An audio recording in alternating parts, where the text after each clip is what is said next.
हमारे साथ बातचीत करने के लिए हैं पूर्व केंद्रीय मंत्री और बीजेपी के वरिष्ठ नेता सैयद शाहनवाज हुसैन साहब। सर, आप खुद सिविल एविएशन मिनिस्टर रहे हैं, यंगेस्ट मिनिस्टर थे।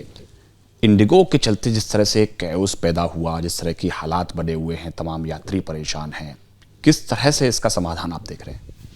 देखिए, परेशानी हुई है, लेकिन उसके लिए इंडिगो और सरकार दोनों उसको हल करने में लगी है। एक नॉर्म्स होते हैं डीजीसीए की तरफ से कि कितने देर तक कर्मचारी काम करेंगे, उस नॉर्म्स को लेकर थोड़ी परेशानी थी, जिसको हल किया गया है। सिविल एविएशन मिनिस्टर और पूरी सरकार उसमें लगी है, किसी को कोई परेशानी ना हो इसका ध्यान रखा जाएगा। लेकिन सर, विपक्ष जो है वो लगातार सरकार के ऊपर हमलावर है, चाहे राहुल गांधी हों या शिवसेना जो के नेता हों वो हों या अन्य पार्टियों के नेता हों, सब ये कह रहे हैं कि एक कंपनी की मोनोपोली आपने लागू कर दी, उसके चलते सरकार दबाव में है। क्योंकि अब कल ही डीजीसीए ने ये आदेश दिया कि जो एफडीटीएल के जो नियम हैं उनको फिलहाल के लिए वापस लिया जा रहा है, जो सुरक्षा के लिए बहुत जरूरी होते हैं।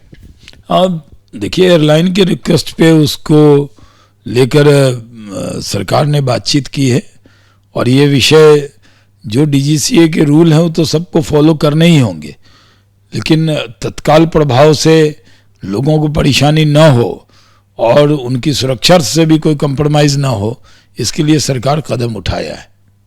सर, इसके अलावा अगर बात करें बाबरी की, तो 6 दिसंबर बड़ा एक चर्चा में रहता है हमेशा से। इस बार जो टीएमसी के विधायक हैं हुमायूं कबीर, उन्होंने घोषणा की थी, आज वो कह रहे हैं कि आज वो बाबरी मस्जिद की आधारशिला रख देंगे। देखिए, 6 दिसंबर तो बाबा साहब की पुण्यतिथि का दिन है, उनको याद करने का दिन है, उनके दिए हुए संविधान को याद करने का दिन है और संविधान सबको बराबरी देता है।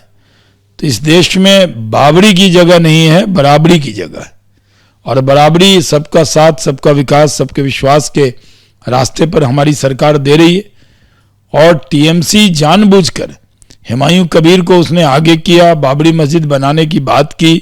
जब देखा कि उससे बड़ा समाज नाराज है तो उसको बाहर कर दिया। ममता बनर्जी उसको मीर जाफर बता रही हैं और वहां ईंट लेकर लोग जा रहे हैं कि शिलान्यास होगा। ये तनाव किसने पैदा किया? ये सब वोट बैंक की सियासत करने के लिए ममता बनर्जी और टीएमसी ने किया, जो बहुत दुर्भाग्यपूर्ण है।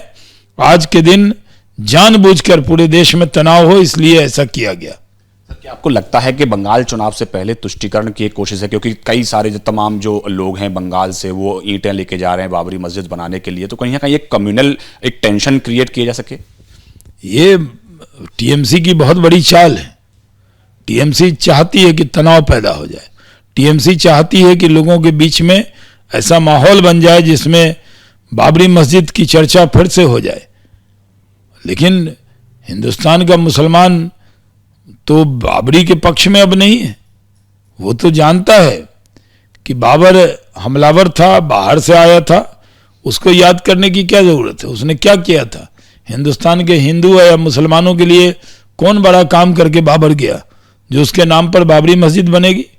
तो ये सब टीएमसी की सोची समझी रणनीति का हिस्सा है। सर, इसके अलावा अगर सोनिया गांधी की बात करें तो उनका भी एक बयान सामने आया और उन्होंने कहा कि ये सरकार जो है वो नेहरू जी की विरासत को खत्म करना चाहती है, लगातार उन पर टारगेट करती है। नेहरू जी की विरासत पे तो कांग्रेस ही काम नहीं कर रही। कांग्रेस पार्टी सिर्फ नेहरू जी के जन्मदिन पर, पुण्यतिथि पे याद रखती है। जो अच्छा काम करेगा लोग उसको याद करेंगे और उनकी विरासत को वो लेकर सियासत में उस विरासत को लेकर चलते हैं। और क्या विरासत के लिए हम लोग क्या करें?